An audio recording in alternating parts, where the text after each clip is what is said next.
Better be king for a night than a podcaster for a lifetime. The King of Comedy is coming up next.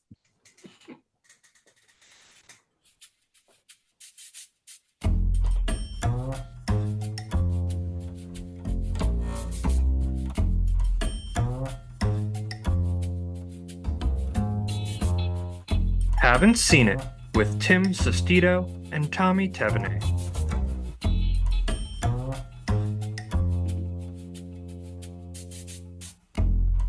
Hello, everybody. Welcome on in. Thank you all so much for listening today. This is a podcast where one of us is watching a movie for the very first time, and I believe that's myself, Tommy. That's definitely you as well, right? And for our very special guest joining us here, Jeff and Alex from the Deep Cuts, the Game podcast. Basically, it's a game show where the goal is to come up with the most obscure actor from each film. The deeper the cut, the more points you get. Jeff and Alex, welcome to the show. Thank you very much for joining us here today. Thanks for having us. Yeah, thank you very much. I'm Jeff. That was Alex. Yeah, so if you guys had to pick, if you guys had to pick, what's the most obscure actor you can name from the King of Comedy? I mean, if you were playing the game, there's not many super deep cuts in this film, but I know our friend would remember Martin Scorsese's mom. She is the voice of Robert De Niro. That you never see her. She's always just in the other room saying, "Who are you talking to?" So yeah, that would probably be about the deepest cut.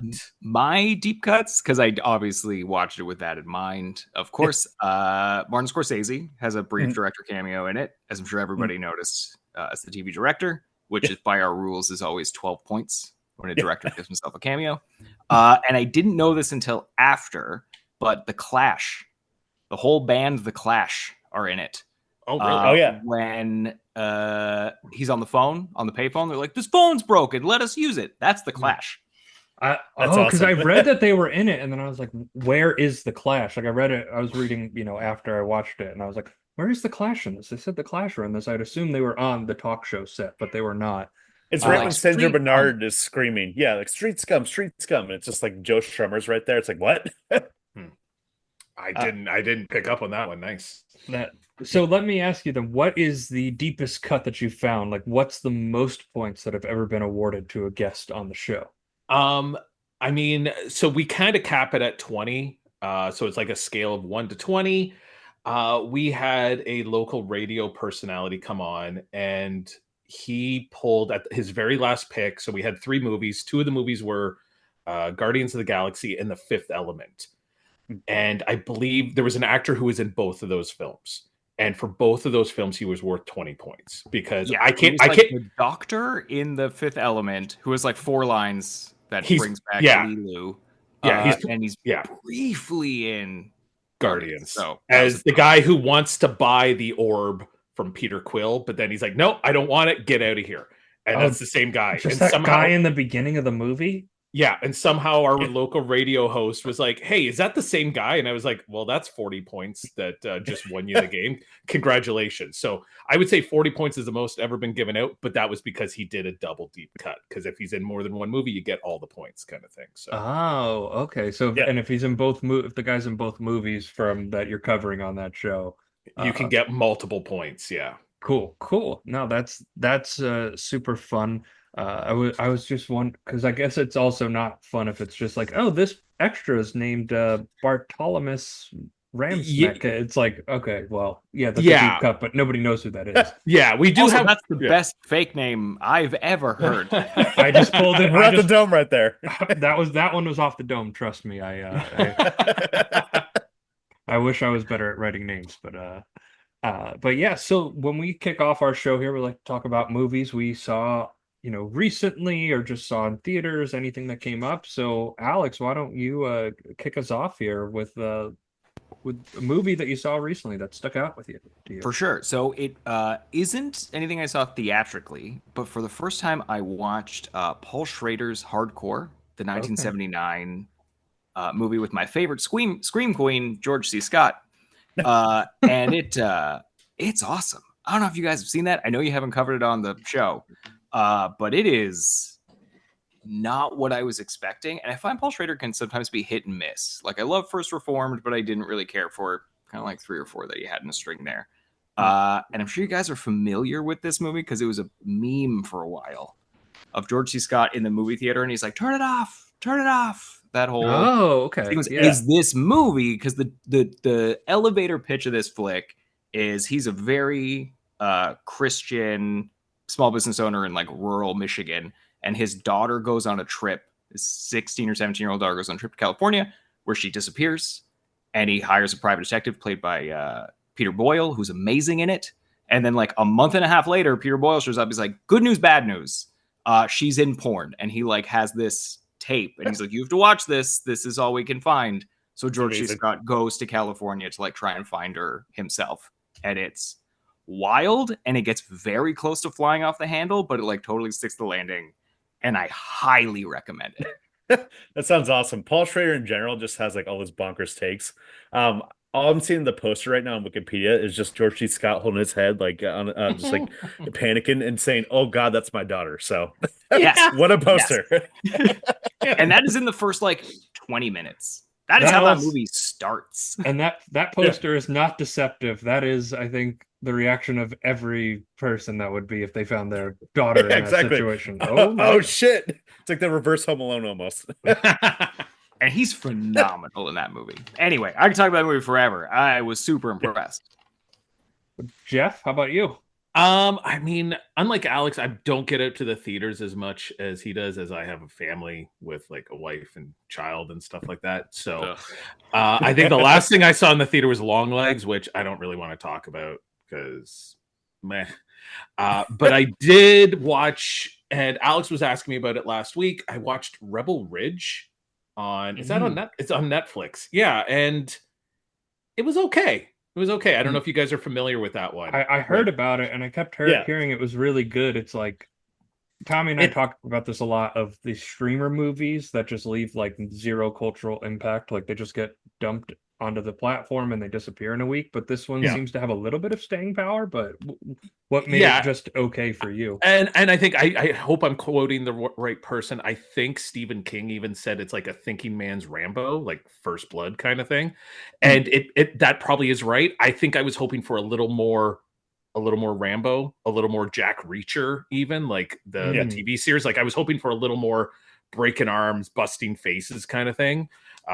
There is enough of that, but as far as a streamer goes, it was pretty solid. So if you like a thinking man's Rambo, Rebel Ridge is a pretty solid pick.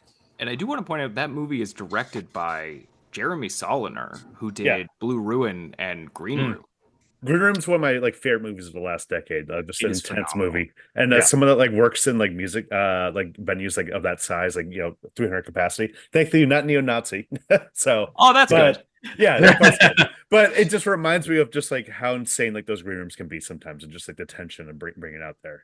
Great movie. So I definitely want to see Rebel Ridge. Yeah, not as tense as Green Room for sure, but a solid film for sure. Feels more of his like coming out, doing something a little more broad than something like Green Room, where it's a little more mainstream, a little more approachable for like your mom and dad potentially, right? Yeah, I feel like that would be a tough sell for mom and dad. I mean, it does have Don Johnson in it, and that will get my mom to watch almost anything. Don Johnson's also in Brawl in Cell Block 99, so don't get your parents to watch that movie either. If you might get her in the door, man. You don't know. Yeah, that's all you need. Have you guys ever seen Brawl in Cell Block 99 with Vince Vaughn? I know it's very violent. That's the extent I know about it. It's the same guy who did like Bone Tomahawk, which is I saw Bone Tomahawk like 8 years ago. That's a violent movie. And I would say Brawl in Cell Block 99 is twice as violent as Bone Tomahawk. Like Bone Tomahawk takes a long time to kind of get get going. And there's one specific scene. Yes. And like the dialogue's great though. Like William, like what's his name? Richard Jenkins and stuff is great, where he's talking about like soup and stuff. But Brawl in Cell Block 99, it's go right from the beginning. I love there's something about watching a guy who's like 6'5" just break people's arms. So when I see Vince Vaughn just lumbering around like Frankenstein, just snapping people in half, it's good times. But Anyway, enough of that. Sorry. No. No, We sounds like good. we like going on tirades on this podcast. Believe me. Tirades, tangents, yeah. Tirades, tangents. If you have your hot takes that you want to get out there, go right ahead. This is the platform for it. Tommy, what about you? What All right, movies did you so see? I touched upon this very briefly last week as I mentioned it, but I saw Black Rain, the Ridley Scott, Michael Douglas movie, from like 1989. It was just on a random whim. I was like, oh, this sounds amazing. It's basically Michael Douglas goes to Japan to bring like some like Yakuza guy off a plane and like, extradite him, and then somehow he fucks up the case, and then the guy gets loose in Japan. He has to track him down and fight Yakuza. It's a fucking insane wild movie, and Michael Douglas plays like the scummiest guy he's ever played, which is saying a lot for him. Like his character will just go up to random Tokyo police detectives and be like, "I want to be kissed before I get fucked here." It's like, what the hell? So it's just him just going on all these random tangents, and like the Japanese people being like, "Michael Douglas, what the fuck is wrong with you?" And he's like, "I don't give a fuck. I'm Michael Douglas. I'm American. I got this." He's a bad cop. He's taking down the Yakuza. It's a movie that definitely did not use the setting as well as it did, but still, it's great cinematography. If I'm remembering correctly, Hans Zimmer did the score, and it was shot by John Badant. So the combo of them made a movie that's a very cliche script, just very visually interesting. But overall, just cliche after cliche, and just Michael Douglas going on like just crazy, probably alcohol-fueled rages right there in the movie. I had a friend pitch me that movie because it's been on my list kind of forever. And she's a programmer at one of our local rep cinemas. And she pitched it basically exactly as you described. Yeah. Hit like the pedigree behind it all. I'm like, this is a movie you made up because it ticks all the boxes of things that I should love. And then she brought up the poster, and I'm like, yeah. And I love this neon soaked poster. You're inventing all of this. It sounds like a fake movie. It sounds like a Dirty Rock movie. That's exactly right. That's exactly right. It felt like one too. So for me, my movie this is a movie I've been wanting to watch for years, and I finally took the time to watch it. And this is after I went and saw Lawrence of Arabia in the theaters, but I've been on a little bit of a David Lean kick, and I went and I finally watched Bridge on the River Kwai. I don't know if any of you have seen it, the classic with Alec Guinness, and I was just blown away again by David Lean in this picture. Like, have any of you seen it? It's been on my list forever, and I've never gotten around to it. It's a very We're all pulling up the Wikipedia pages right now. Yeah. Well, it's a really powerful film where basically the movie starts off as like British troops in an internment camp. Alec Guinness is the commander, and he's arguing with principal over the Geneva Convention while being held prisoner here, and like the torture he goes through, the sacrifice there, and it finally leads to them starting to build the bridge. The Japanese need to build this bridge, otherwise the corporal there will have to commit suicide. But on the other side, there's a elite troop of British force who are going in to destroy the bridge, and one of the Americans who was in that camp made an escape and is now partnered with them. When I say I've watched enough movies that I can normally tell where things are going to go, like I feel like I have that sense. The last like 30 minutes of this are such like a tense pressure cooker, and I really didn't know what to expect other of what the actual outcome would be and what the ramifications would be for the characters. Like I was on the edge of my seat the whole time.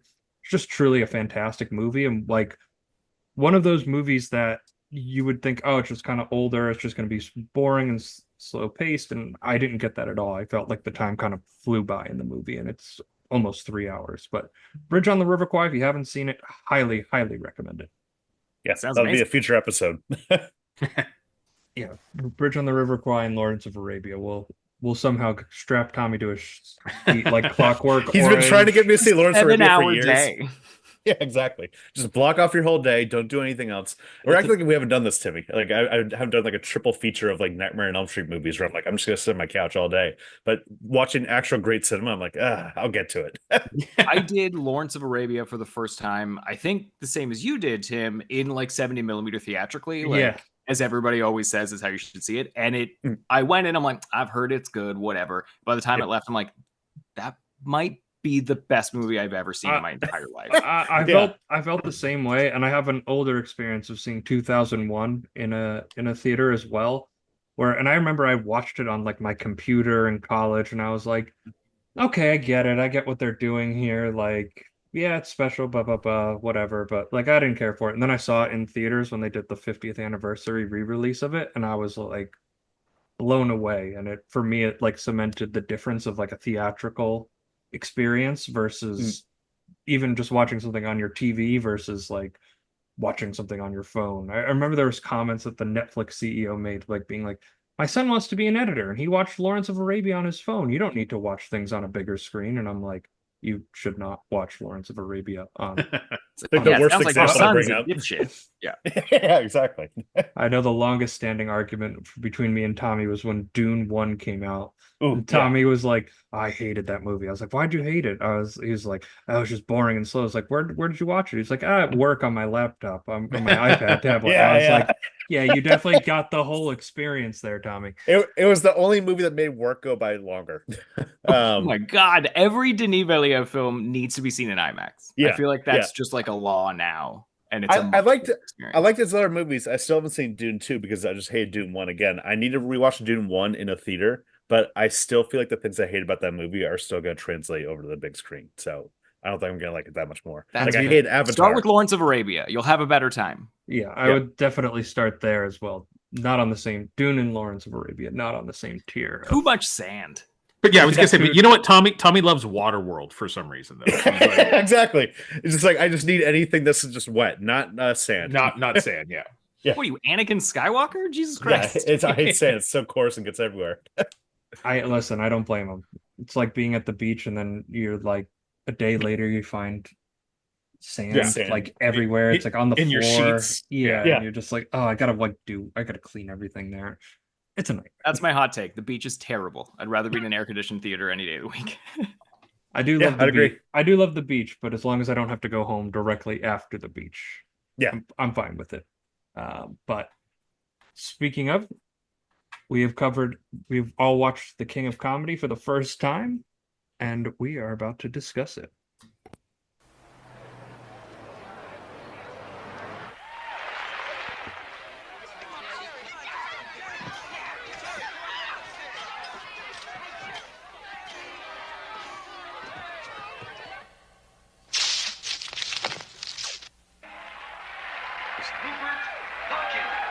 The King of Comedy.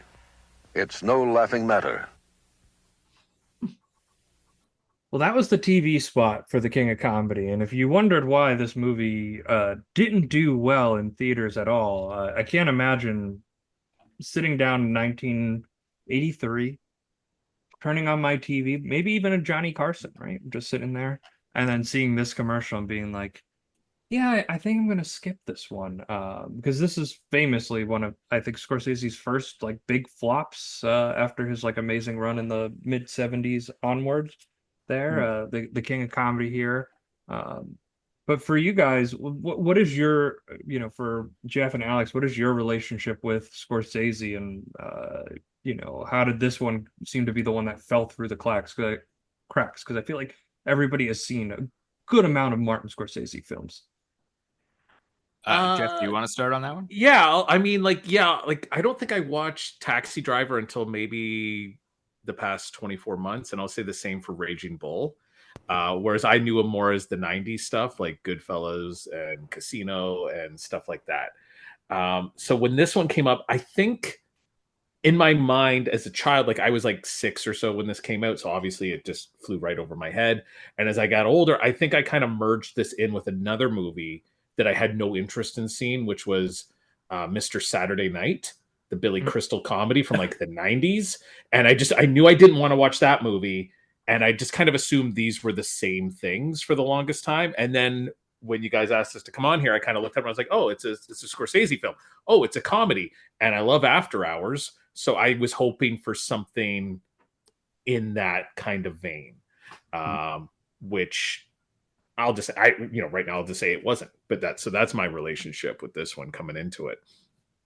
What about I mean, you? for me, my first Scorsese was Taxi Driver. Like as like a a film fan in like a small town, it was for some reason the most accessible one. Yeah. So I watched that first, and then Goodfellas, Casino, like all like the big tent poles. And this one wasn't really on my radar. I haven't seen Raging Bull because I always dismissed it as a sports movie, even though I know it's more than that. I own it. It's brand new in the plastic. I Yeah. still haven't watched it. But this one really was only on my radar in relationship to the Joker when that came out, because I know that they're very much like an intertwined sort of thing. So that's really been my whole relation. And I think I want to say the first Scorsese movie I saw in the theater was Hugo. Oh, okay. I think Yeah. mine was Wolf of Wall Street. Mine was Shutter Island, if I'm yeah. Oh, mine might have been Shutter Island. Actually, Yeah. I forgot I saw it in the theater, and that movie's awesome. Yeah, I mean, like I haven't seen this movie before either too. And like like Alex just said, like I thought of the Joker so much, like because they always said like, oh, Todd Phillips just like was so inspired by the King of Comedy, and clearly he was after watching this movie. Does anyone have the hot take that Joker's better than this movie? Real quick, let's just get that out of the way. Yeah, well, I will say Okay, we have that. one. Yeah, Yeah. yeah. I think even having watched the Joker before I watched this movie, watching the Joker made this movie better.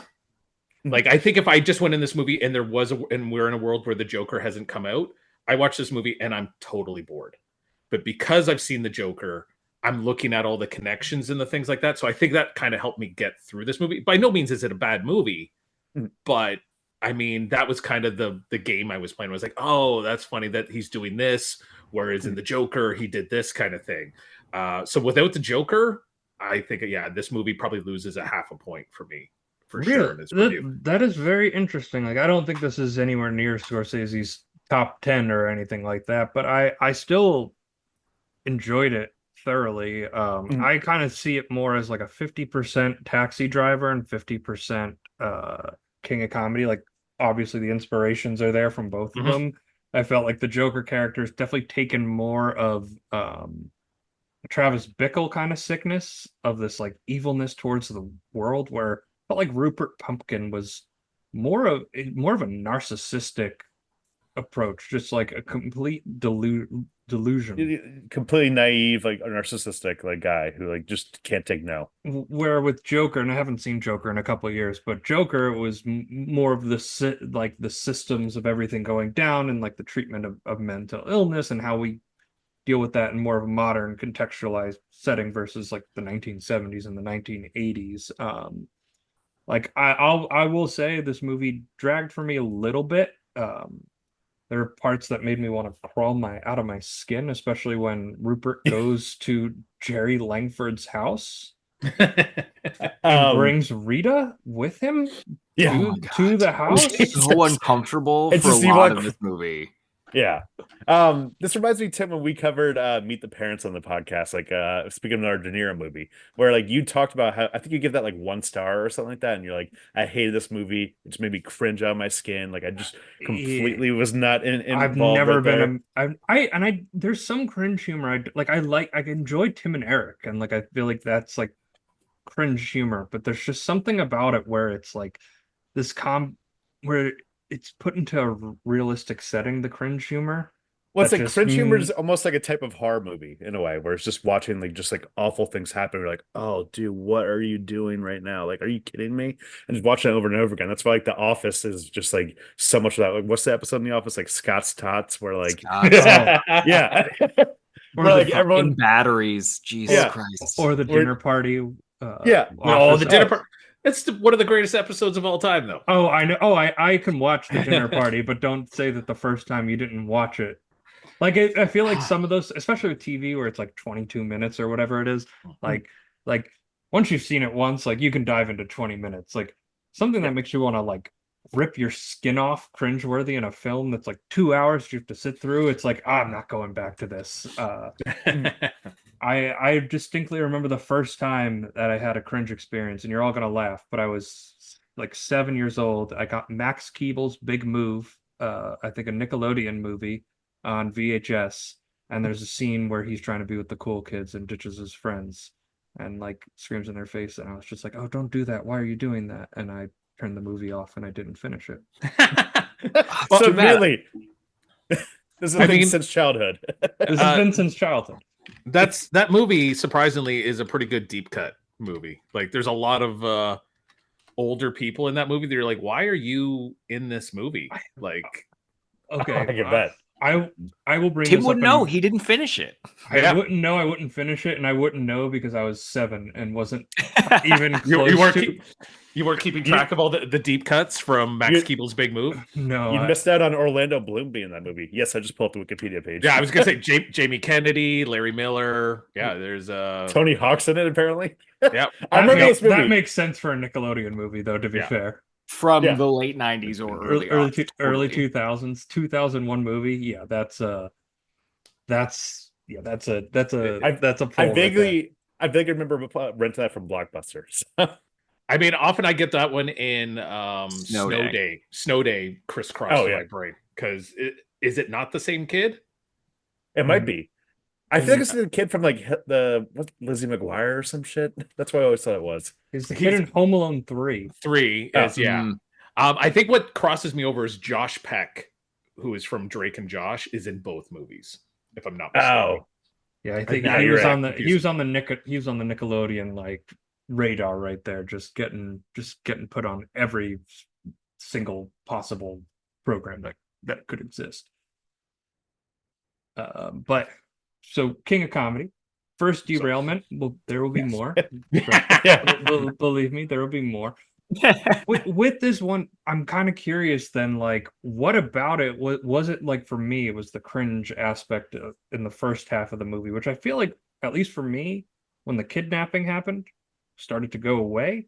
But for you guys, like, what was it about it that made you go, oh, okay, this is dragging a little bit? Because the movie's hour 50 minutes, like it's not a long movie. For me, I'm with you that I felt it was a little cringy. I have a little more tolerance for it, but I also don't love that. It's not my favorite. But for me, I just hated Rupert so much. Yeah. I didn't sympathize with him. I felt he was aggressive, but I didn't like his smarmy kind of vibe. And everything he did was the wrong choice. Like, you know, Jerry Lewis is like going up the stairs and he's like, Jerry, I'm like, let him go in his house, man. You're killing me. Yeah. And that I never got back on board with him. At no point was I rooting for Robert De Niro for the whole movie. Yeah. And that is he's hard for me. he's deeply unsympathetic, and it's just like watching a train wreck the whole entire time. That's what this movie felt like, Well, in a good way for me. I see. For me, I looked at it as more of like a comment. Like I don't think like this gets comparison to, like as you said, Joker. Like the mental illness is very clear to anybody watching it, but I don't think there's like any underlying comments about this. I felt like it was more of a comment of like the obsessive culture with celebrities and like the obsessive nature and this like weird parasocial dynamic that people have, which I feel like has diminished in terms of like mainstream like Hollywood format, but probably more prevalent in like social media circles with people having this other weird parasocial relationship. Like I felt like that underlying message was very clear and thorough throughout that movie. So like, I didn't view Rupert as a character to root for. Like I just was kind of like, this guy is a sick man with this weird twisted dream that he is going to make happen no matter what. But I can totally understand Rupert as just completely unsympathetic and pulling you out of the movie. I think as a character, he was definitely not like anyone to root for, and I never really brought me back on his side. But I think I just love this movie because for me, I work at a music venue where I have to like interact with artists a lot and pay them at the end of the night and talk to them. And we always have when it's like pop stars or something like that, the creep that's just like hanging outside the green room for hours after, being like, "So is she coming out soon?" and stuff like that, or just like the people that were like, wanting to like get a selfie of like the singer when they're on the bus, and it's like, all right, get the fuck out of here, like what are you doing? So it just seemed like something like that, where this is just like the worst example of like, oh my god. All right, sometimes I feel like when I'm awkward around artists and like made me think back of like, oh shit, like Ripper Pumpkin. Like that's the worst example you could think of for anxiety, like if you come off like that awful. But I think it was just interesting seeing the train wreck, especially when he's at the house where it's just like he just can't get the hint. He can't get that hint. Like, get the fuck out of my house, dude. And he's just like, come on, like, why don't you just sit down for 15 minutes, 15 minutes, 15 minutes? It just drags on and on to a point that's like excruciating in a way, but where it's like a drawn out horror movie where it's just like, why can't you just leave? I thought it was so entertaining while watching it. I feel like, go ahead, Jeff. Sorry, I was gonna say, and for me, like, I was not as annoyed by the kind of the awkwardness of the moments. I was more just like, this is ridiculous. This is just ridiculous. Like, why isn't Jerry calling the police? Why, it wasn't so much his bad choices that I was concerned about. It was everyone else's, like the receptionist at the studio. Every time he would come in, it would be like, you need to be calling security right away. Yeah. I think my biggest thing that I disliked and what took me out of the movie was, for a movie that is called The King of Comedy, we don't see anyone do any actual comedy until maybe the last 15 minutes of the movie. I think I was expecting at least a halfway comedy, like After Hours ish. Like, even if it was going to be a little awkward and dark, there was going to be some humor to it, which there wasn't. And the only jokes being told were very New York centric to certain neighborhoods. Like, if you didn't grow up in New York in the late 70s, early 80s, you had no idea what these jokes were about. Well, it's interesting also that, like, if memory serves, they didn't show like Jerry Lewis really on the show, other than that one fantasy that De Niro had. I was expecting like to see like a quick, like, this is what it shows like. Here's him doing his monologue or something like that, but it only really showed the Tony Randall playing himself on the show, which I figured we would have gotten at least one scene of Jerry Lewis like doing his like shtick on the show or something like that. Yeah, that part was weird for me. But the fantasy things is definitely something I want to touch upon here, because I feel like the ending was then left ambiguous with the fantasies where, he does the kidnapping, he does his performance. It seems to go off great. Let me ask you all, did you actually think his set was good? And let's take the comedy of like what the comedy that would be on like the Tonight Show would be at the time. Like, felt like that was very in line with what that comedy would be, and I thought he actually like kind of did well on the I show. thought he was pretty good. I mean, up until the part with the kidnapping and even the first couple of jokes about it, I liked all of it. I thought it was not bad. Yeah, it was okay overall. Like a decent like performance right there. I would say the kidnapping jokes were the best part of his set. It might play well in like a small club in Brooklyn or something like that, but I don't think it would have played nationally. It was like, and because I think there's the laugh track under all his jokes, so you think everyone's laughing along with him, but much like, let's compare it to the Joker when he's doing his stand-up and he's imagining everyone laughing at his jokes, it's probably not really happening. So like you said, this whole dream sequence, are we to even believe that everything that happens after where he gets arrested and the book and all these deals and stuff, did that even really happen? Or is that just how he imagines it? Yeah, and it's definitely left to interpretation, because the movie ends, with him making his return to television on a new set, and just the cameras kind of panning in.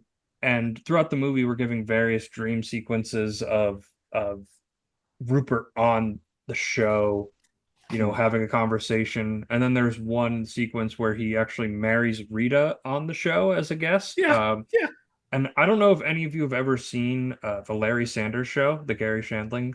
Oh yeah, amazing. Yeah, the HBO show, fantastic show. Totally just making fun of late night talk shows, just as like a premise and everything, like how ridiculous it is. But Hank actually meets a girl and gets married on the show. Like they have that thing, and I'm like, oh, that was probably just taken from the King of Comedy, that plot device. Yeah, 100%. One thing that's interesting is how De Niro got into this role. He apparently agreed to meet and talk with one of his longtime stalkers just to like get research on the role. So like he like went up to this guy and he took him to dinner, and he was just like, "Why are you stalking me? What do you want?" And the guy just said like, "I just want to have dinner with you, to have a drink, chat. My mom asked me to say hi." And it's just like, can you imagine just being that dedicated to a role, being like, "Hey, this weirdo that's been following me for 5 years. Hey man, what's up? Why don't I just see what's going on here?" Also, my mom wanted to say hi is the New Yorkest shit I've ever heard, especially from a stalker. Yeah.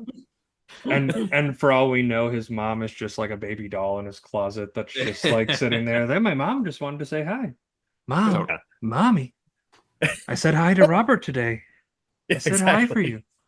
Just like some like Norman Bates like shit. So when I was reading when I was watching the DVD special features, we haven't really touched upon her yet, but Sandra Bernard as what was her character's name? Marcia, like the other stalker. When you see her in like the special features, she comes off as like her character. That's just her. And she was saying like on the Blu-ray special features, like, none of the other directors I worked with could like handle me like Scorsese done. It's like, oh, you can just imagine what she was like on set. But she was great in this movie. Yeah, she was perfectly cast opposite De Niro. She's one of those characters I wish I just had a little bit more background on because, like, she gives De Niro $900 cash to give Jerry a note, like a love note. And then when they kidnap them, they take him to her apartment, and it's like this gorgeous New York apartment. And Yeah, I I was like, definitely want where to is she learn more about getting her. where is this money coming from? I figured that she was just like some trust fund baby that like, her parents just let her loose and this is just how she does because she doesn't have a job. She's like, I'm just gonna be obsessed with Jerry Lewis. Yeah, for me, it like this movie really just made me think of like, because there's definitely people that have these obsessions with famous people and like Mm. the mindset behind it and like, is it like parasocial? Is it narcissistic? Because like in Rupert's case, it was strictly career advancement. This guy who's never done comedy thinks that he's just ready to go on like the Tonight Show or whatever. And here he is like going into the like like stalking and going in like these countless scenes of him just going back into this lobby like and them looking up being like Mr. Pumpkin and he's like no, no it's Yeah. Pumpkin. You'll learn my name soon enough. Where you just keep seeing this like obsession and like Rupert's character is like vindictively like manipulative and just like I noticed when first scene when he goes out with Rita, he's walking her back to his house and trying to make this proposition of being like, I want to be with you, Rita. I loved you since high school. Um, kind of a thing. It was like being like, oh, no, I just want to improve your life. I'm like, this is such like manipulative gaslighting like behavior that he's like pushing onto this woman, like out of the blue. And like I agree with your assessment. Like he is not a likable character. It's very easy to lose yourself in the movie. But And I want to point out one other thing in that same scene that you're mentioning. Mm.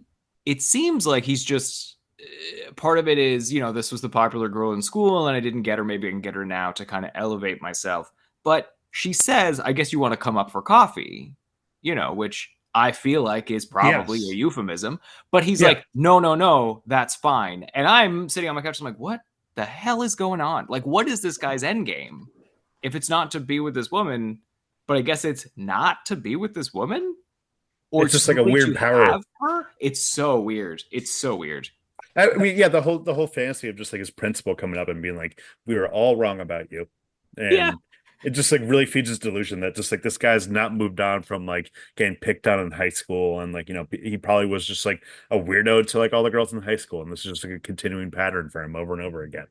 Yeah, and I saw it with the like what I saw from it was like it was like a status thing, right? Like for a guy that clearly hasn't moved on from high school, when he does his bit, he just talks about how he was like his mom was an alcoholic, his dad was an alcoholic, and he was just picked on at school, and he made jokes, he made actual jokes about it.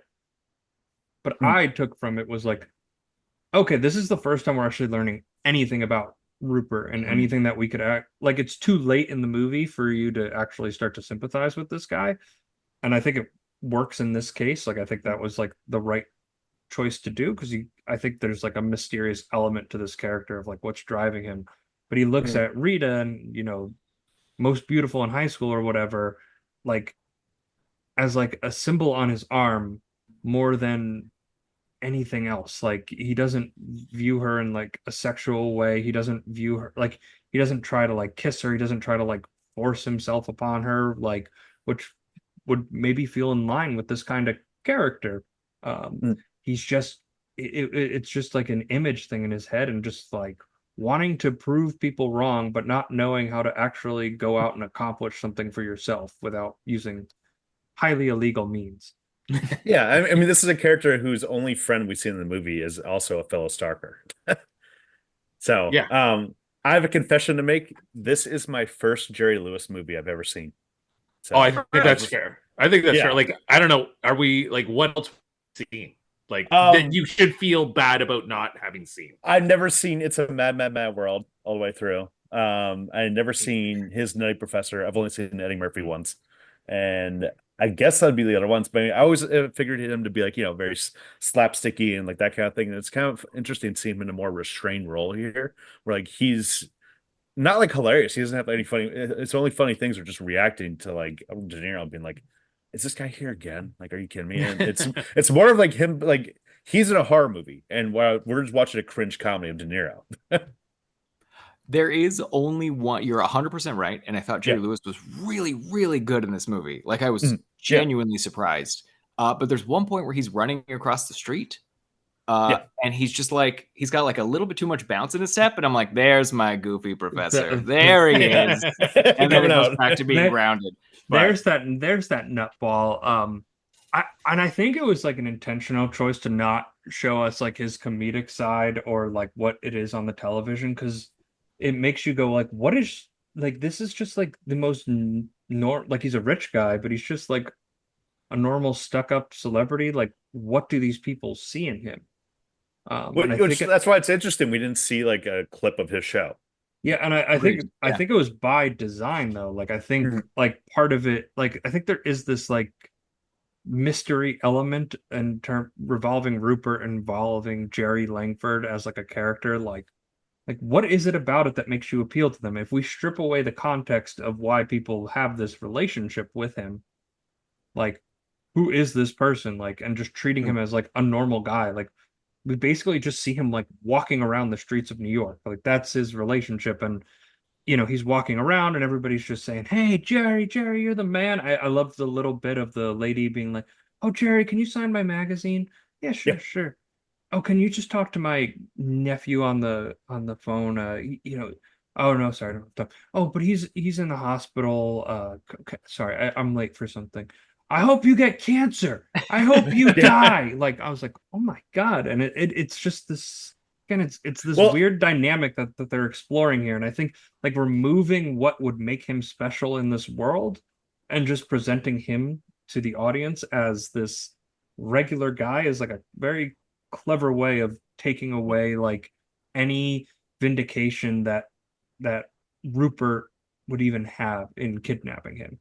oh yeah. I mean, like and those man the street segments you're talking about of him just walking around. Apparently, those are just real extras because that's why he was like, my character should be named Jerry, so like real life passerbys can be in the movie and be like, oh hey, look, Jerry Lewis. But it's shot like it feels like in Goodfellas, like the helicopter scene where he's watching the helicopter, just paranoia of him just like looking at all corners, like looking for De Niro or any other random like crazy stalker that he probably has. Yeah, and like when he like even when they're about to kidnap him and they're in the car and they're talking about it, it's like of course he likes walking in crowds. He feels comfortable in crowds because nobody's going to like kidnap him then. It's like yeah, he should probably feel vindicated in this feeling here because you guys are about to kidnap him. And I wonder from their perspective like what they like viewed it as because like I think Rupert just viewed it as a career opportunity. Like this movie's a little bit of I think I think missing some. Masha had like a crush on him or something like that. It Oh, was a weird, clearly. Oh, I like think she was romantic. obsessed. Like, Yeah, she very nearly sexually assaulted this man. yeah. It was I intense. it's crazy intense. I do admit though, I laughed at like Jerry Lewis's just like straight ahead look, just like we're going through this right now. He played that scene great. I Yeah. thought he was awesome in it. It was so deadpanned, and then he's just finally like she strips down to her bra, And he's just like, yeah, just untie me. Like he doesn't even do anything remotely seductive or anything in that way. Just being like, just untie me. And just He's like as exhausted at that point. immediately as soon as he gets off, he just takes the gun and realizes it's a pea shooter and is nothing else. Yeah. Apparently, Jerry Lewis wanted to like have her like fall into a glass table or something like that as like a little like stunt gag, and then Sandra Bernhardt was like, "I'm not doing that. Like, I don't need to like fuck myself up." So one of the scenes that I actually found to be the funniest was after he calls the producer Bert Thomas and the production team and the FBI are all in the office and they're discussing like how they're actually going to treat them. I actually loved that scene because it's like the only time in the movie we're actually just put into like what normal people would actually think in this kind of a situation. And I loved my favorite performance was Jay Julian in that scene, Langford's lawyer. He's just like, I'm gonna sue him. We're gonna sue them all. Yeah, Bert, it's just who are you gonna sue? Everyone. Sue you. I'm gonna sue the FBI. I'm gonna sue everyone. Of just like them being like where the TV side's like, oh, we can air this lunatic for 10 minutes just to make sure he's okay. And the FBI's like, no, what if he's a terrorist? Yeah, and he's trying to send out a coded message. Coded messages out there. While we're talking about insane lines in this movie, one that stuck out for me that I wrote down because I literally was like, what the fuck does that mean? Someone says, I made a mistake. And the response is, so did Hitler. And I'm like, what? Yeah. Oh, yeah. What are you talking about? That was Jerry Lewis. That was when they were in the mansion. And he's getting kicked out. And he's like, I may have made a mistake coming here. And he's like, so did Hitler. I was like, I noticed that one too. It was very odd. It's insane. Well, apparently also like during the production of the movie, Robert De Niro was being his method actor himself to Jerry Lewis. He was saying like anti-Semitic stuff to Jerry Lewis, like so like you get the reaction you want out of him. And Jerry Lewis was like, "What the hell are you doing right now? Are you fucking kidding me?" So his reaction was like very real, just being like, "De Niro, you're a fucking asshole." So for you guys, do you think this like was worthy of being a bomb at the box office? Because it had an $18 million budget. Only made 2.5 million at the box office. Like, yeah. And it was a February dump off, and Hollywood historically loves their January, February month. That's just put all the garbage in the theater at that point in time. Totally. It was in theaters for 2 weeks, apparently. That's how bad it bombed. Jesus, so really? It came out what year? 1981 or 82? 82.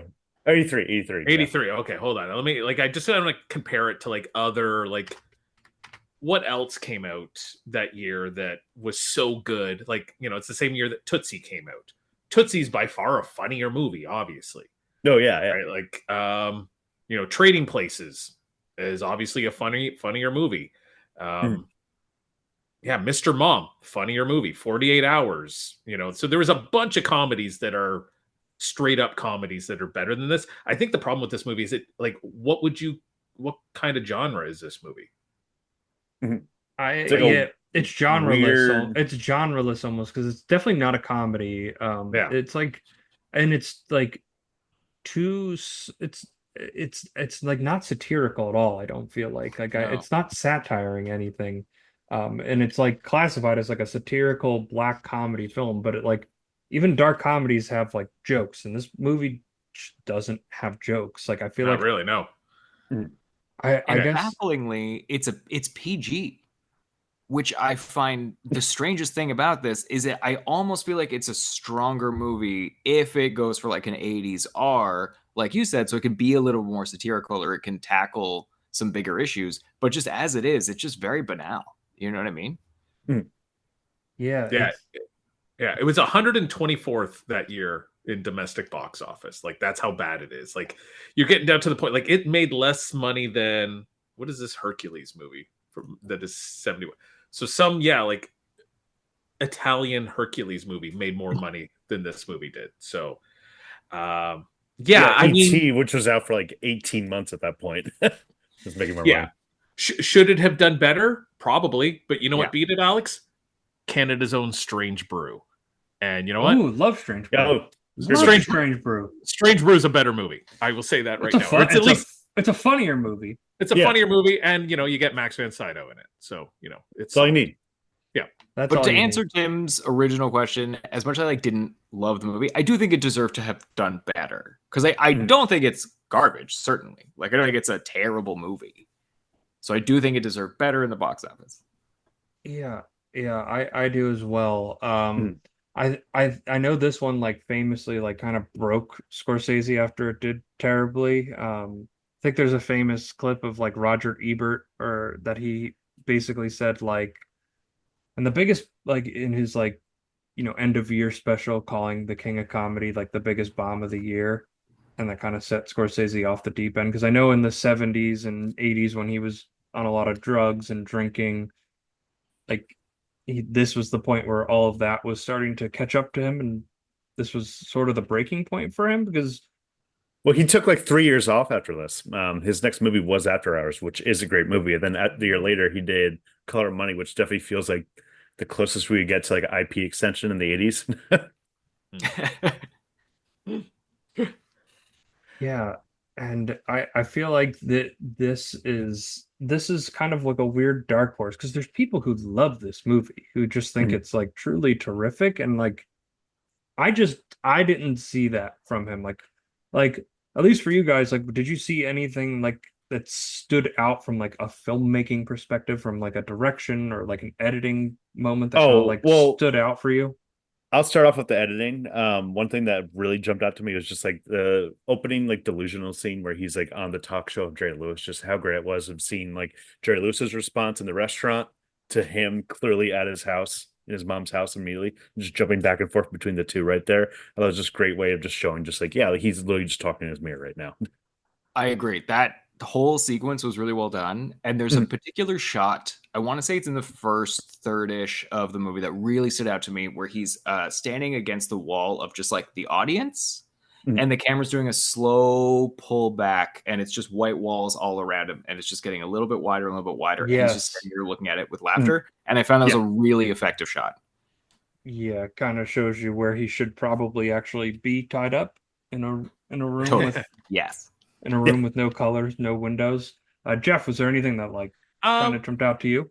I will say this, like, to counter that, like, I think if this was this director's first or second movie, you'd go, "Oh, this guy's got something."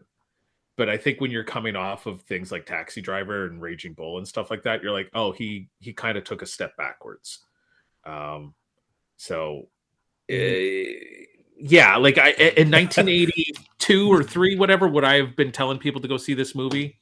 I don't think so. Um, It's a hard movie to pitch. It's just like, hey, Jerry Lewis is in it and he's not wacky. yeah, Yeah, Terrible pitch.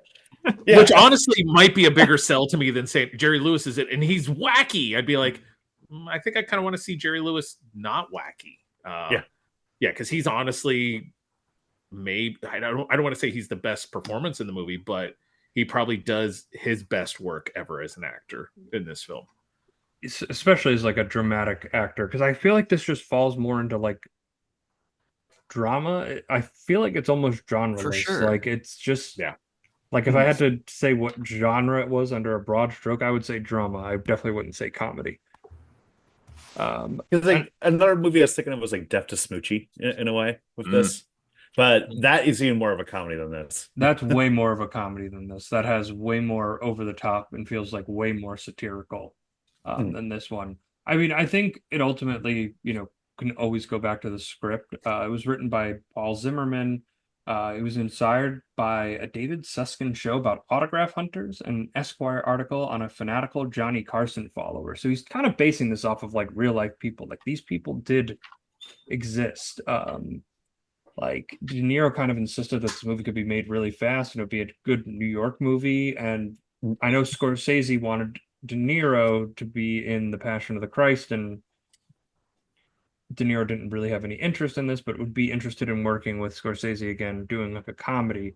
And while I have not seen This is their example of a comedy. yeah, that's the big thing. I feel like it doesn't strike like a consistent tone with like the audience. Like I feel like it's very tough to call your movie the king of comedy and save all of your jokes for the last 15 minutes of the movie after like a Yeah. kidnapping attempt. and some of the most skin crawling moments that have ever been put to screen, intentionally, of course. I'm not talking about like awful direct to DVD B movies that Yeah. have that, but Aren't ironically like all the taglines for this movie, it's no laughing matter or something to that effect? yeah. Yeah. Which, like, guys, you gotta spin the marketing differently when that's just a fact about the movie. Like, have a better pitch. Come on. Well, They probably did use the Jerry Lewis, he's not wacky pitch. I mean, even that little TV spot that we put on at first was like there was no dialogue. It was just sounds of like the crowd screaming, and then like you hear the tape to like imply, "Ooh, there's something sinister here," and then it's just the king of comedy. There's no Yeah. laughing matter, and it's like, oh yeah, I could see why nobody went to go see Well, this. let me ask you guys this. So here's the original choices for Jerry Lewis's role. Will this movie would have been better, or would have it done better with these fallen actors? First choice was Johnny Carson. Yeah, I probably would have been big at that point, but Johnny Carson's like, I'm not an actor. One take is enough for me. Mhm. Orson Welles were considered. Um, Dick Cavett. Cavett. Yeah, Dick Cavett. And also the whole Rat Pack. So Sinatra, Dean Martin, Sammy Davis Jr., they're all considered. Do you think they would have been a good movie for any of them? Man, I would love to see Sinatra in that role, but Sinatra would have beat the crap out of Rupert Yeah, got the Pupkin. mob to Like kill him or something. it wouldn't have gotten this far. He would have beat the crap out of him on the steps of his apartment building, right? Yeah, exactly. Whereas Yeah. I'd love to see it with Orson Welles. I watched a documentary he made not long ago called F is for Fake, where he just like hosts the whole thing, and it's like so disjointed, but it's great and weird. And I want more of that Orson Welles, like late 70s Orson Welles, who like Well, this has all the is money he needs and he's a little bit crazy. That's yeah. this is This is champagne. this is a fat. This is the fat. champagne. This is champagne commercial. Yeah. Orson Yeah. Welles. This is peas from a local valley. Like, give me that guy. Yeah, this is fat Orson Welles. This would be amazing. Yeah, I think the interesting thing with this movie is that I think Scorsese landed on what he did. I actually kind of think Jerry Lewis was the perfect role for this. Like somebody who clearly has comedic timing, understands that, but can also just play this dramatic thing. Like I feel like Orson Welles would be way too like at this point in his career, way too wacky to even take this remotely Oh, it's a seriously. way different movie with Orson Welles. Don't get me wrong. But I feel like I'd enjoy it in the same way that sometimes I really like off the handle direct to DVD Nick Cage movies. So Yeah, it's been a wild performance. This Tim, we actually did pick a movie that was very thematically similar to, reminded me a lot of Ed Wood, which we just covered like 2 weeks ago. Of just like, a guy like clearly on the outs of like entertainment trying to break in that aspect, where Ed Wood had a charm to him, whereas De Niro was just like no charm whatsoever. Yeah, and Ed Wood didn't like kidnap the biggest name and talk show. He just made really shitty He movies just got and just convinced people to fund them.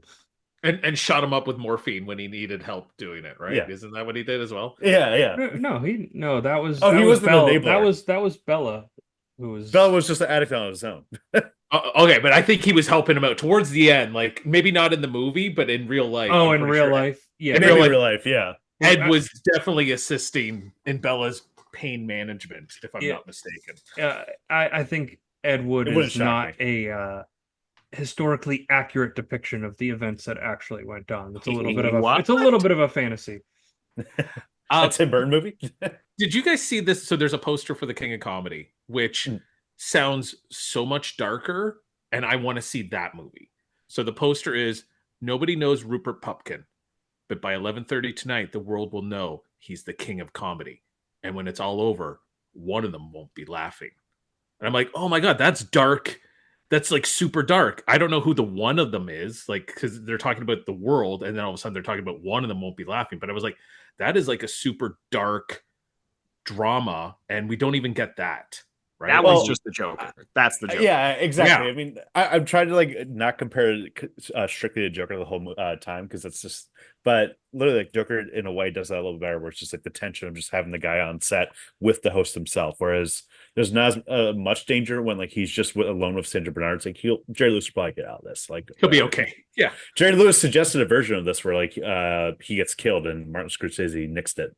So Yeah, I actually think that like this movie would be better with if Rupert was more vicious and like sociopathic, like a little bit more like Arthur in the Joker, like with that malice, because like he's just a narcissist who wants to be on this talk show, and the only way he knows how to do it is to literally force himself onto the show. And I think like yeah, like once he leaves and like you kind of look at like he even says like no, the gun's fake, and you're like it's probably fake. Like this guy's not buying a real gun. And then when it turns out to be a pea shooter, you're like, oh, okay. Like I feel like there are just more interesting ways to make this like darker. Like it's a dark comedy, but it's not dark enough. It's just like scraping the surface of dark. Like you're in this world and then you don't dive deep enough into that darkness. You just kind of let it be, let bygones be bygones. And I think Scorsese learned his lesson because, like, have you guys seen After Hours? I have. Yeah, great movie. Yeah, like it's like, oh, we're definitely going to get into like rape and suicide and drug addiction, and like it's a lot darker kind of thing, but still funny in an awkward kind of way, which there's no way. Like, hey, De Niro is one of the greatest actors of all time, but he could not have done that role. Whereas Griffin Dunn is perfect in the kind of like the everyman, like what have I gotten myself into situation guy, right? So After Hours will have to be one that we cover on this podcast, but let's It'd be a great one for you guys. Yeah. Let's talk about the performances. I am a star. A star, I'm a star, I'm a star. I am a big, bright, shining star. Who's the star of the show? Who gave the best performance? I know it's a smaller cast here, but Jeff, which performance stood out the most to you? I mean, honestly, I was the most surprised by Jerry Lewis. You know, I don't think I even knew he was in the movie until the credits started rolling at the beginning, and I was like, oh, great. But then the fact that he at no point really tells a joke and he just kind of plays it straight the whole way. I was really pleased by that. And other than that, I would say Marty's mom as Rupert's mom from the other room kind of steals the show every time she yells in. You know, kind of sets the table for what like Wolowitz's mom from like The Big Bang Theory, like what are you doing out there, like that kind of like just screaming. But for me, no, it would have to be Jerry Lewis. Alex? I mean, I want to steal your answer from earlier and say it's the lawyer because I also love that scene so much. He's the heat check. He's the heat check moment for sure. Yeah, for real. I mean, the three leads are all so good, and they're such different performances. Jeff is right. Jerry Lewis is amazing. Obviously, De Niro's De Niro, but I think it was Sandra Bernhard, if I'm being honest, because she's in it the least, but I feel like she made the biggest impression on me. And I was really impressed with her. And she's like, I'd say like the funniest part of the movie, and just of her just wackiness, and just in terms of just, you know, how she interacts with just Jerry Lewis just tied up and everything like that. Where Totally. it's just comedically unstable. And with Sandra Bernhard's performance, if there's an element to it that feels like there wasn't anything written in the script, it was just Marty being like, okay, you just go be yourself here, and this is kind of what the context of this is about. And you just go ahead and shoot your things. Like it's so off the cuff and so like delusionary. Like it's so like she somehow comes off more delusional than Rupert, and we spend a lot more time with Rupert, and he's clearly out of his mind. But like Sandra is convinced that Jerry Langford is in love with her, and it's like, oh, this person's out of her mind, and she does give a great performance. What did you guys think about Diane Abbott as Rita? She's the other, you know, listed star there. I feel like we haven't talked about her performance at all. I think that she was great in that one little scene of like her in the house being clearly just slowly realizing that like we're not supposed to be here. Like, what are we doing, De Niro? Come on, like, let's get out of here. Come on. But I do like how they never touch upon. Didn't she steal something from his house? Yeah. And that never came back. Yeah, that never came back. I thought it was gonna be like a plot point of like you stole shit from my house or something. Yeah, that's a good point. No, I think Jerry would let this woman take some knickknack off of the coffee table to just get that woman out of her house at that point in time. Yeah, I thought she was fine, but I feel like the character just didn't really have much to do in the movie. Like she was just there as a prop for Rupert. Like I feel like she was like a very underwritten character. Like she was once a beauty that's kind of fallen on harder times, working as a bartender now.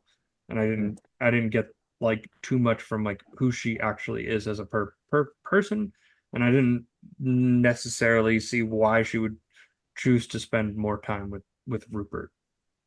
Yeah, I'd agree with that for sure. And Hmm. it's a much more measured performance overall. That like even if she were a three-dimensional character, I think that there's just not enough in comparison to the other three to really kind of cut through the noise there. Yeah, I agree. Tommy, did you say who you felt was the best performance? I'm gonna agree with Jeff here. I'm gonna go with Jerry Lewis. Like I said, this is the first time I watched him in a movie, and I was shocked that it wasn't just wacky, slapsticky, kind of like joking around. I definitely thought we would have had like tons of scenes of him just like acting like a hacky comedian. Like we have movies like Late Night After the Devil that just came out earlier this year, where it gives like snippets of like here's what the talk show looked like. We don't get any of that, and instead it's just a measured performance from Jerry Lewis, and restrained in a way. I feel like he probably wasn't that much outside of this movie.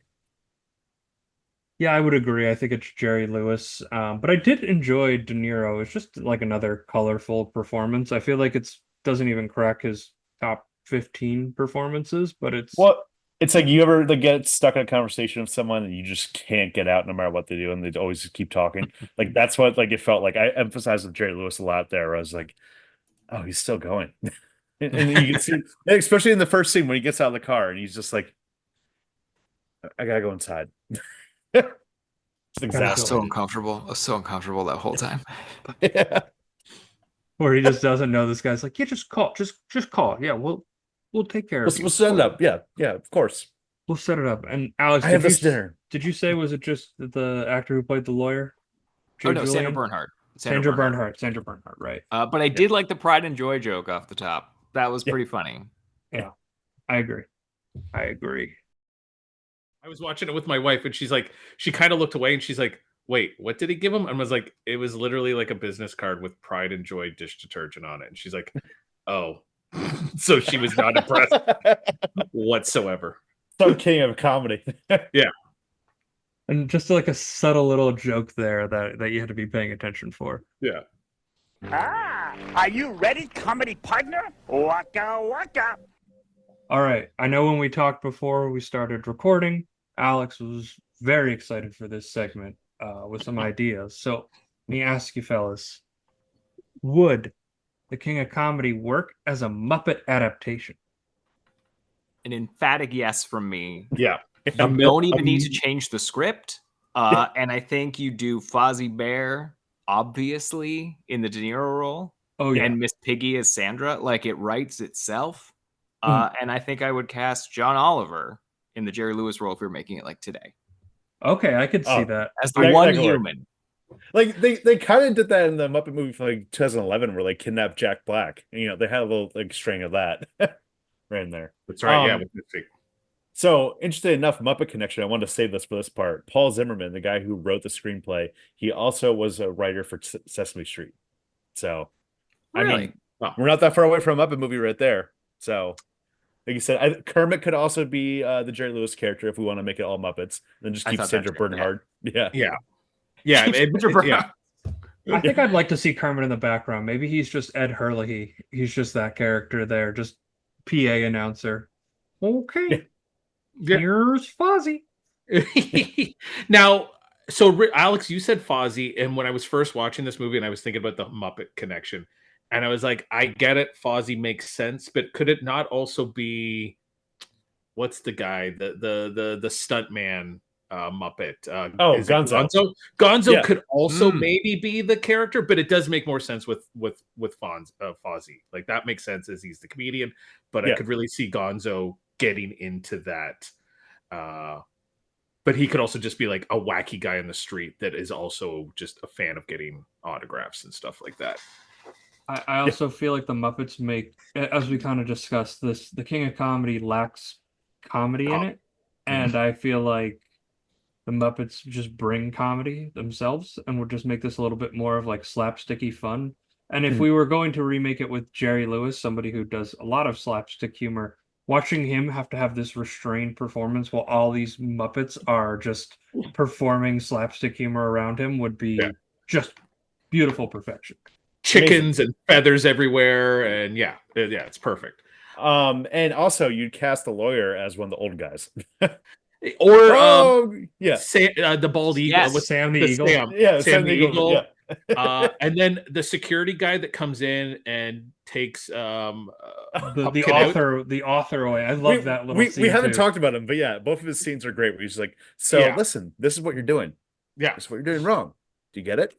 yeah. I want the big guy from all the Muppets movies. Like I can only remember him in like one of the first. Oh, he's the guy who's like, Sweetums. is that his name? Like he's like Yeah, he's yeah. literally a guy in a costume, right? And he's like, Yeah. "Oh, you guys left without me." That guy. Yeah, I yeah. want him to be the security guy that just picks up Fozzie the Bear and just like throws him into a garbage can, just Yeah. tosses him out. And That'd I'd be have the amazing. whole band, that like crazy 70s band that I always forget the name of, as just Yeah. the executives. They're just all the TV executives. Dr. Teeth, in yeah. that room. Yes, Yeah, Dr. Teeth, that's right. Because what's her name? The one with is it Janice? Is she the one with the Yeah. The blonde hair. Yeah, yeah. She would have made more sense as Sandra physically, but Miss Piggy obviously is the emotional. Yeah, she's the emotional connection to. Yeah, she's gonna karate chop the Jerry Lewis character and knock him out. They don't even need the gun, and then he wakes up tied up. Yeah. It writes itself. She's in some sort of lingerie. It's done. Print it. We got it. Done, printed. Disney Plus, you have 1 million new subscribers. You can credit the four of us here. We only require like $2 million each. Is that good for you, fellas? I mean, I could do it. I'll split. I'll split 2 million. With oh no, I meant $2 million each. I'm gonna the Muppets are that viable of IP. I'm going to milk the Walt Disney Corporation for every cent they can possibly have. And Disney owns both the Muppets and King of Comedy, so it's only a matter of time. True. Yeah. Before this happens. So let's take Scorsese's biggest flop and the Muppets, and let's just put them together. Let's see what happens. They're gonna love it. Becomes the biggest movie of all time. I feel like that would be like a low key hit if it was just like, you see the tweet and it's just like, a Muppet adaptation of the King of Comedy is in the works, and people go, "Oh, that would actually work." What? It's like so crazy. It would just work amazingly. All right, fellas. Now it is review time. Jeff, why don't you give me your score out of 5? I'm gonna say a 3.5. Okay. Yes, that's where I'm sitting. 3.5. 3.5. Alex, how about you? I'm on the same with Jeff. I give it a 3.5, kind of like a soft 7, sort of there, just because parts of it I liked, but I just hated Rupert so much, and I was so uncomfortable that's kind of where I'm sitting on it. Yeah. Tommy, how about you?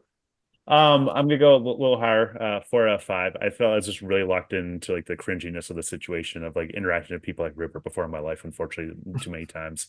And just like I just loved Jerry Lewis's like restrained performance right here, just constantly just being like at his wits end, being like, what is going on right here? And I think that just Martin Scorsese, the direction wasn't like incredible or anything, but the editing choices and everything just was really fun too. So. Shout out Thelma, she's fantastic on all Scorsese projects.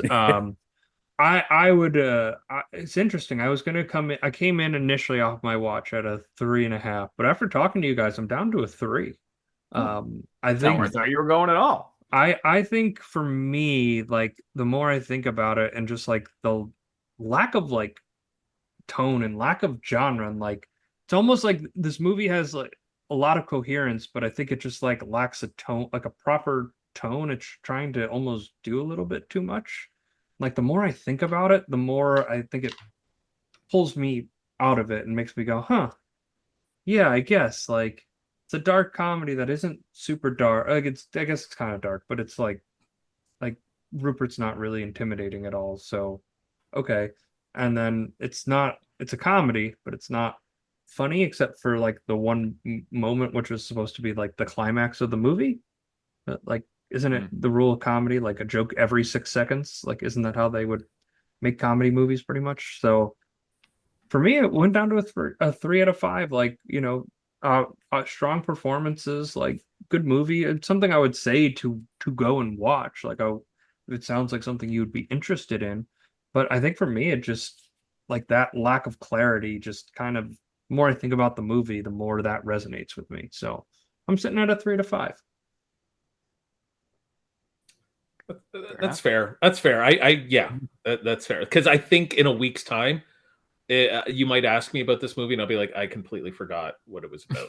Like it'll be out of my brain in a week. Immediately. Yeah, it's not going to stay with me. Yeah, we were talking about that on one episode. We were going through some of the movies, and I was like, we covered Reality Bites this year, and I just completely forgot that movie even existed. So so sometimes some of these movies do not stick with you. We get to over 100 episodes. Some that are just memory hold. Yeah. I have embarrassingly just done that in my life. Like I watched the Eddie Murphy movie Metro not long ago because I'm like, this seems like my vibe. And I watched it like, it was okay. And I brought up my letterbox. I'm like, I watched it 8 months ago. What the hell? And I felt exactly the same. It's okay-ish.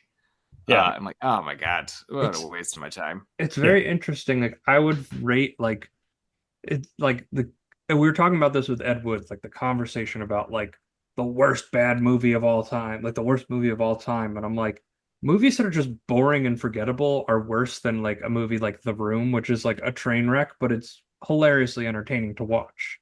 You know, like I would rather watch that 10 times out of 10 versus like some run-of-the-mill drama that's just going to live on Stars for the next 5 years. And like it's like some of the movies we covered, like one of our first episodes was the Matrix sequel, whatever one that came out, was it Resurrections, the one that came out like 2 or 3 years ago.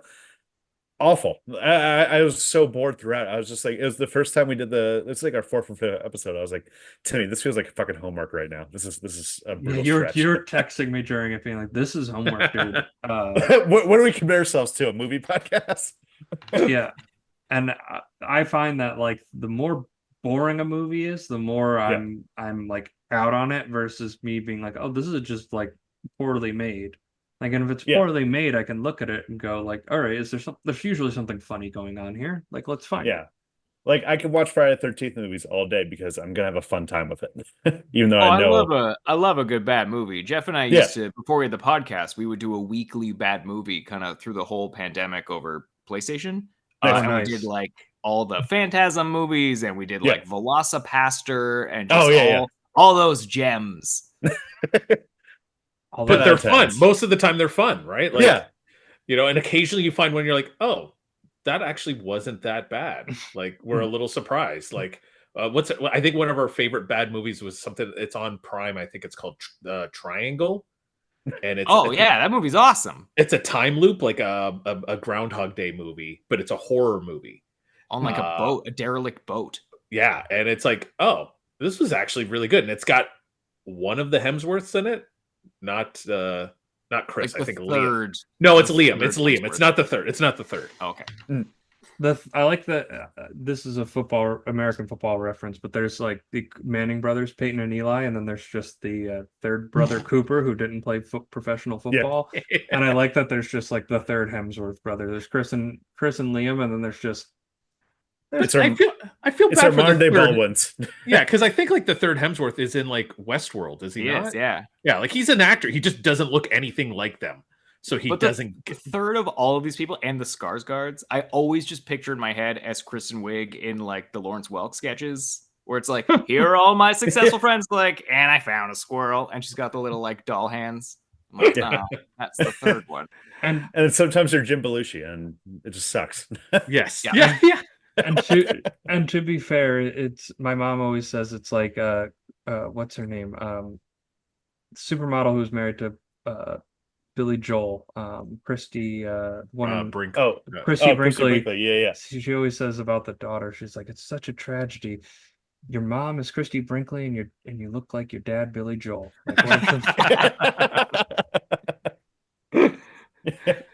Yeah, or like, you know, I don't want to make fun of a girl for what she looks like because I look like I look.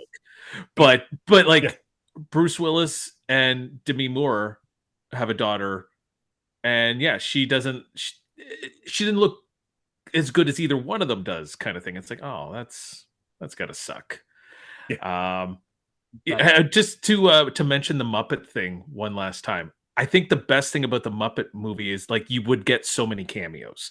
Like, whereas this movie has like a poster of Liza Minnelli in the background, you actually would have Liza Minnelli would be in the movie because it would be the Muppets. So she Well, would actually come on to do it.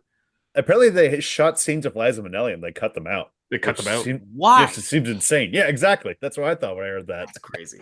Yeah, Liza, we're gonna pay you to come on set. We're just not gonna use your work at all. But Hey, I found the best deep cut in the King of Comedy. So included within the Street Scum is an actress by the name of Ellen Foley. I did not notice her while watching the movie, but she was in Night Court back in the early 80s. She was before Marky Post was on Night Court, she was on Night Court. But Alex, you would probably know her best as the woman who sang with Meatloaf. Oh yeah. With all the like Paradise by a Dashboard. Like she was the girl doing all the singing. She never was in any of the videos because she did not look like what they wanted for like an early 80s, rock video. But yeah, she was the singer, and so she's one of the Street Scum. She must have been just hanging out with the Clash, as you mentioned. She's the one you need to hose down with holy water. It's too hot. That joke just for me. Yeah, I think so.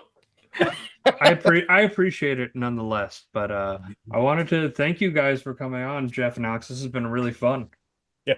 Thanks for having us. Yeah, this is great. Thank you. Where can people find you guys? We're everywhere. If you're looking for podcasts, just look on whatever you listen to your podcast on. We're on Spotify, we're on Apple. You can find us on YouTube. We're starting to do video segments now, about like a 6-minute little video thing called Flash Frames, which is like a rapid fire version of our game Deep Cuts. So just look up Deep Cuts the game. You'll find us on all your podcasting places. We're on Twitter. What's our name on Twitter? We are I don't know, man. Come on, man. Deep Cuts game. And yeah, we're on Instagram. But honestly, if you want to listen to us, go to wherever you get your podcast, and we're there. Yeah. I guess on your guys' show a couple of months back. Really fun. I think I did well, if I remember correctly. I did. I think you won. Yeah. I think you won, Tommy. Yeah. So really well. Yeah, you did great. We'll have to have you back on, and you can play a match of Flash Frames, which is 6 movies, 60 seconds. You don't have time to make notes. It's just rapid fire. So nice. We'll have to do that. That'll be fun. And Tommy, any final thoughts before we wrap up this episode? Yeah, well, thank you guys so much for listening. You can follow us on social media. That's at CNETPod. That's on Instagram, Twitter, TikTok. I occasionally post a thread. Still Timmy. Yeah. Still a head shake. But anyways, leave us a 5-star review. Apple, Spotify, wherever you get your podcast helps us grow the show. And yeah, so next week, actually, we're kicking off spooky season with Blue Velvet, the David Lynch movie. Never seen it. Tim's seen it, I'm assuming. I have. Yeah, so we're going back into David Lynch, one of Tim's favorite directors, and I'm excited to see how this one goes. Yeah, thank you all so much for listening. Jeff, Alex, thank you so much for guesting. This was really fun. We will see you next week.